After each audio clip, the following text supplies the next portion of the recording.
Okay, hey guys. Purpose of this video is to show you how to do a valve cover gasket job on the passenger side of an early 80s to mid 90s model Chevy S10 pickup truck. Also, this would be applicable to any GM vehicles that had this 2.8 engine, Blazers, I think Jimmys, pretty much anything GM that has this 2.8 engine. This is an 84 Chevy S10 pickup truck. Has a 2.8 in it. It's my own personal vehicle. It's kind of my toy. Turned it into a mini truck. It's already bagged and everything. But ever since I got it, it's had a problem with the valve cover leaking. And I put off fixing it for a long time. And then just recently I had to get it inspected, and the exhaust manifold was leaking. It wouldn't pass inspection. So I figured I'd go ahead and replace the exhaust manifold gaskets and the valve cover gaskets while I was around that general area and had everything ripped apart. So I proceeded to do that, and I messed up and I got the cheap cork valve cover gaskets from AutoZone. They're like $8. And that was fine for the driver's side. That isn't leaking, but I've been having a hell of a time with this one. I've pulled it apart like 5 times now. The gasket, I believe I threw it away now, but it just went to hell. I think I over tightened it a little bit the first time, but it didn't help. The cork gaskets are really sensitive to their torque specifications. So also the valve cover itself was a little bent, which pinched it and ripped the gasket. So I tried to repair it with RTV sealant a couple times, and that still leaked. So what I did was ordered these Victor Reintz gaskets from AutoZone. They're the best that you can get. They are made out of rubber, so they won't rip as easy. So hopefully I'll have better luck with these. I'm not going to be doing the driver's side because that one was already done with the cork gasket and it hasn't leaked. And unless it does start to leak, I'm not messing with it because I don't want it to start leaking. These engines are notorious for leaking out the valve covers, apparently, from what I've looked online. So, not a professional mechanic in any means, but I do a lot of own work on my own cars and stuff. And I've done this enough times now that I pretty much could do it with my eyes closed. So, let me show you the tools that you should have on hand to do this. You're going to want a 15mm socket, and you're going to want a 10mm socket, a deep one, because on some vehicles they have it's a stud.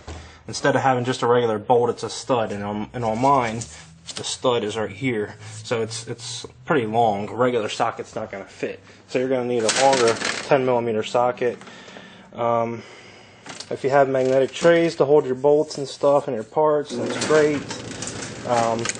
All-purpose adhesive, this stuff works great for holding on your gasket to your valve cover. Engine degreaser, you want to clean up all the oil that leaked all over your engine so you can see if it's still leaking. You're going to need an extension. This helps with getting to some of the hard-to-reach bolts. In my case, if you have a torque wrench that goes down into inch-pounds, that's great. You can use it. These engines call for, I believe, 98 inch-pounds of torque for the bolt. So I don't have a torque wrench that goes down that low. Mine goes down to 10 foot-pounds, and then it goes down a little bit past that, but there's no indicators of what it's at. And that's what I was originally using, thinking it would work, but that's probably why they were over tightened. So what I was told was just to get either one of these or get something like this that you can stick a socket on and just hand tighten it. You want to tighten them until they're about snug. You don't want to go overkill, or you'll run into the same problem that I'm having now.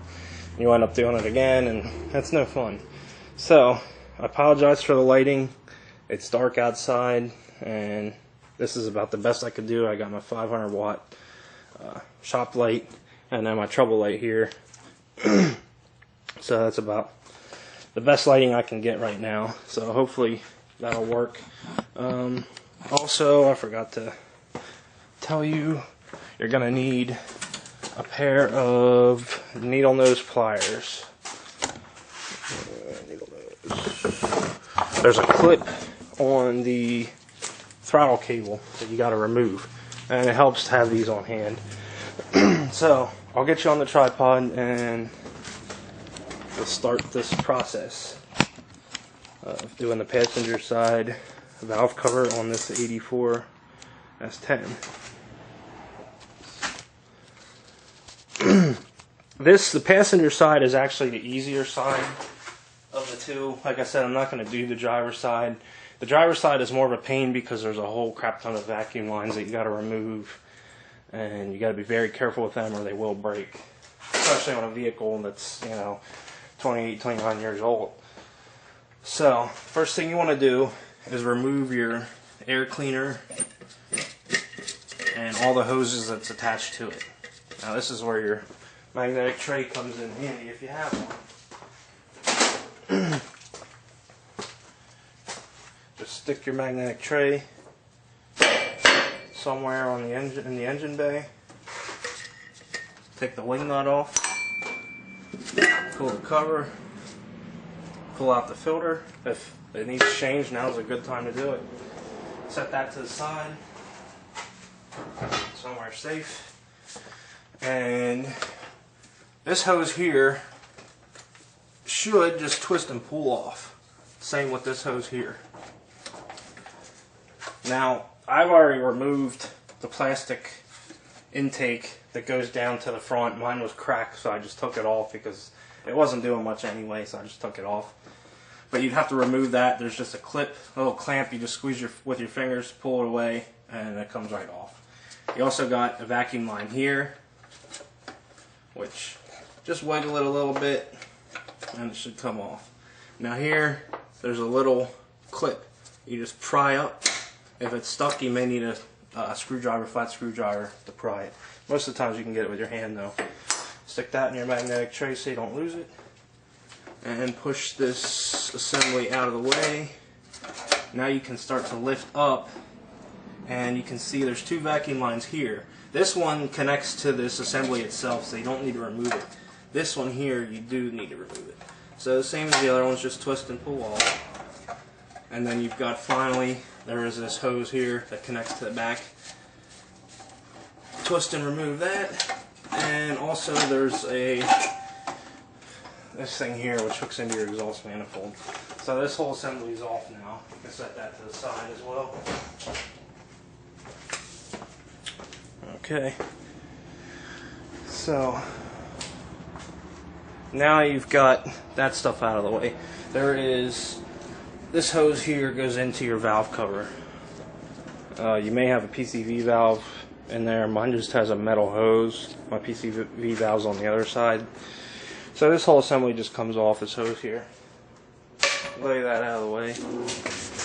Now you got these vacuum lines here. Or these air pump lines, I'm sorry. I like to remove, I get a tool to do it.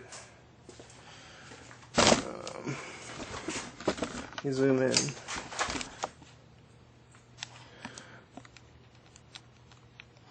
Okay.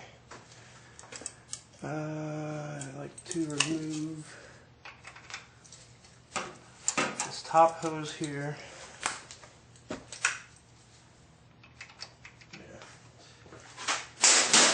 You can use a flat screwdriver to remove these hose clamps, or a 5/16 will be sufficient.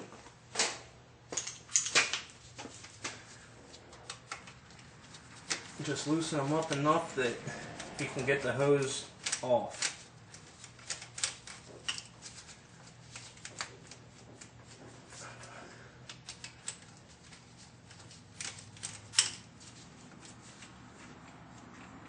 Getting these out of the way really helps a lot. And then you remove that one, push it away, and then this one here, you want to remove this clamp. Not remove it, but loosen it. And then pull the hose off.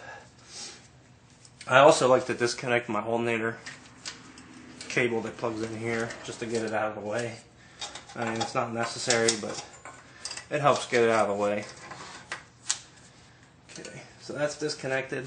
Let me go get my fender protector. This isn't something you have to have.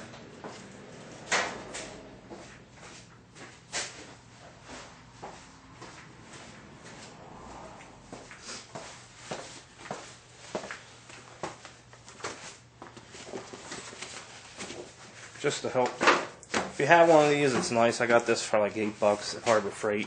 It just goes over the fender, has magnets in it, helps protect the paint from scratches.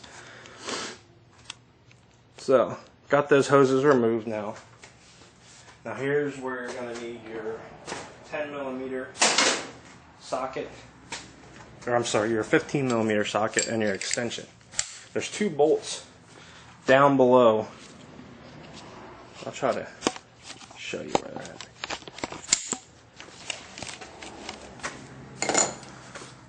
There's 2 bolts that hold this air pump hose assembly on. One is right there, and the other one is right there, in between those metal lines, so it's kind of hard. I was able to bend the metal line just slightly with the extension, just enough to get the socket to be able to sneak down in there, instead of having to remove the lines, which they'll more than likely break, and you'll run into all kinds of problems. Now you just want to make sure yours aren't rusted out pretty good, or when you do go to bend them, you're going to end up breaking them anyway. So, okay, I'm going to remove those bolts with the extension and my 15mm socket.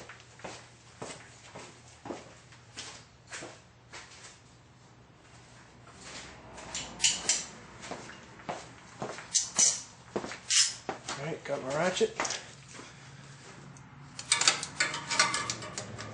Now these may need some penetrating lubricant, or like WD-40 or PB Blast or stuff like that, because they're right by the exhaust manifold, and anything that gets that hot tends to rust. So just take them out. There's one out. Just put them in your tray if you have one. If not, just put them somewhere safe. There's really no need to pay too much attention to what bolts go where, because as you can see, these are pretty large. They obviously don't go on the valve cover, and the valve cover bolts are the only other ones that you take out. So basically you just got to remember where the stud was on the valve cover if you have one. If not, and they're all just regular bolts, and that doesn't really matter. So I got both those bolts out now. This whole thing will lift out of the way. I just like to kind of do something like that. Try to hook the stud that comes out of the carburetor into it to hold it out of your way. Now, you have this plastic clip. Just undo it and move this down here out of your way. So, got an easier workspace to work on. And I'm trying to zoom in on the spring here.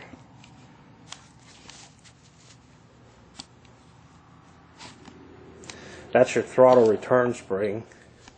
That's what basically returns your throttle pedal to its normal position when you let off the gas pedal. So it just unhooks. There's just these 2 loops and they fit through a hole. So get that off, and now you're gonna need your needle nose pliers. And if you look down in the throttle assembly here, you see where the cable mounts on. Here's the cable it comes through. You're going to have to disconnect this cable because you got to remove it, because this bracket that holds the cable in place is actually attached to the valve cover. So you got to remove it. Now just be really careful about losing this clip though. You don't want to lose this clip. So I just like to get my pliers in. And pretty much what you do is you just pry it away, and then while you're holding it away, you push it. It's kind of hard to get the camera to see down in here, so I'll just show you the clip once I get it removed. If you have a magnetic pickup tool or something similar, use it, because you don't want to lose this thing.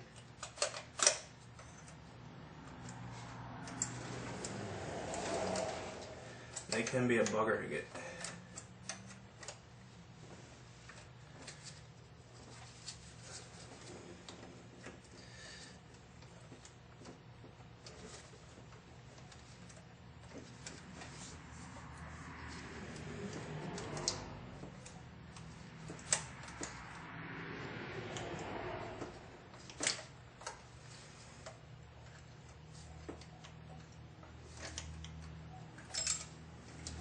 Alright, so here is the clip that I'm talking about.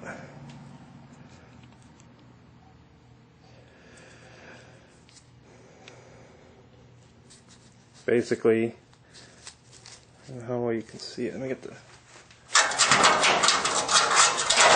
right here.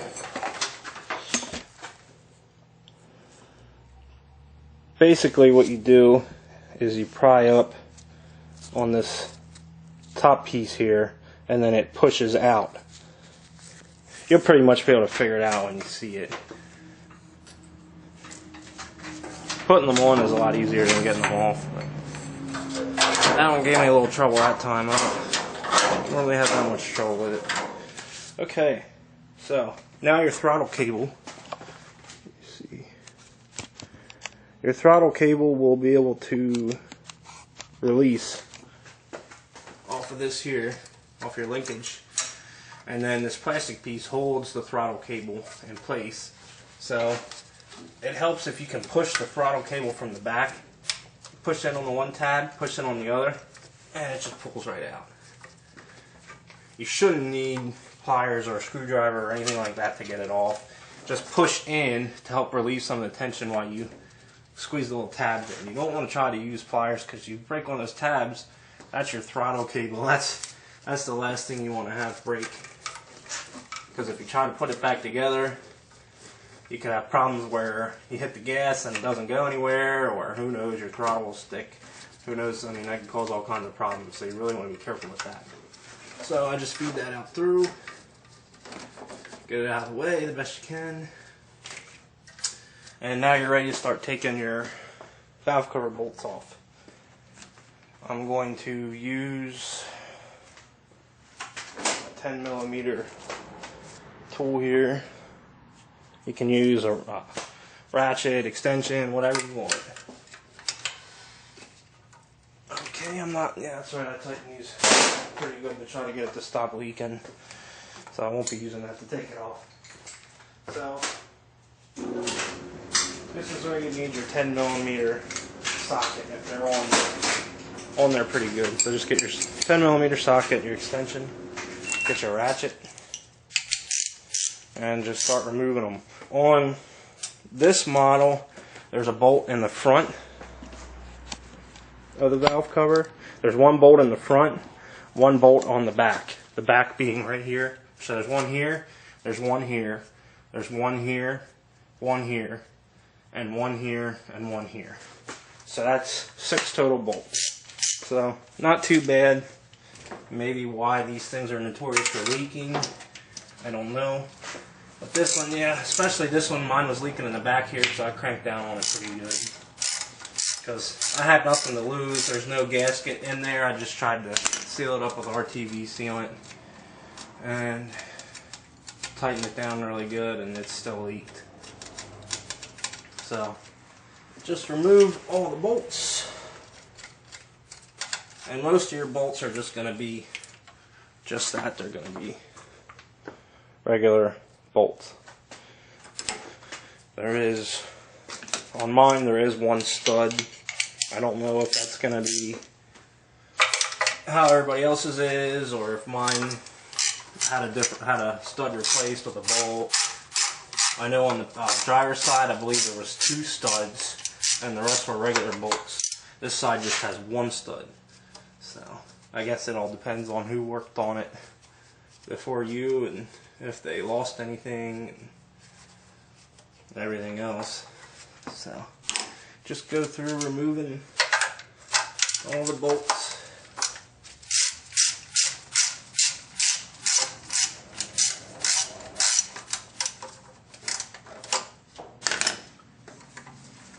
Careful not to drop any, because they can go into hard to reach places pretty easily.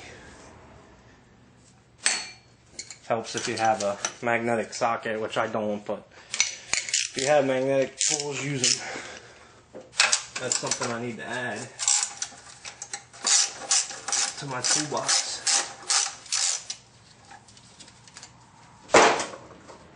Now, if you get lucky, when you get the valve cover off, it's just an old gasket in there, and it's relatively easy to clean up.